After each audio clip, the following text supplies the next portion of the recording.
মই জনা নাছিলোঁ নয়ন নীলিম দাই বিয়া পাতিছে নে নাই পতা মই কনফিউজ আছিলোঁ আনকি মই নেটতো মাৰি চাইছিলোঁ নয়ন নীলিম ৱাইফ বুলি কিন্তু মই পোৱা নাই নাই মই হ্যাপিলি সিঙ্গল খুব ভাল পাওঁ অকলে থাকি ভাল পাওঁ কিন্তু মানে ধৰি লওক চবৰেতো এটা লাইফত এটা আহে ন সময় যে মোৰো এজন জীৱন সংগীৰ প্ৰয়োজন এনেকুৱা ধৰণৰ চিন্তাটো আহে প্ৰত্যেকজন ব্যক্তিৰ আহে আপোনাৰ কি অহা নাছিলে নেকি জীৱন সংগী জীৱন সংগী এনেকৈ ল'বলৈ বিয়া পাতিবলৈ কাৰোবাক মানুহৰ সময়ৰ লগে লগে চিন্তাধাৰাবিলাক বেলেগ হৈ যায় ঠিক আছে যেতিয়া আমি স্কুলত যেতিয়া পঢ়োঁ স্কুলত পঢ়োঁতে সাধাৰণতে কি হয় আমাৰ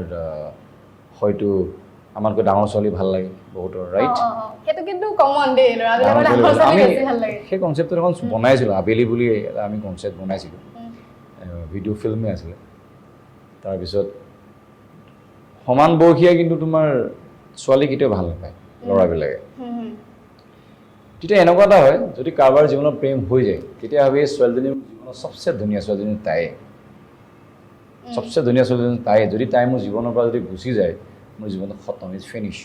তেনেকৈ ভাবিলে সময়ৰ লগে লগে মোৰ চিন্তাবিলাক বেলেগ বেলেগ হৈ আহে এতিয়া মোৰ যথেষ্ট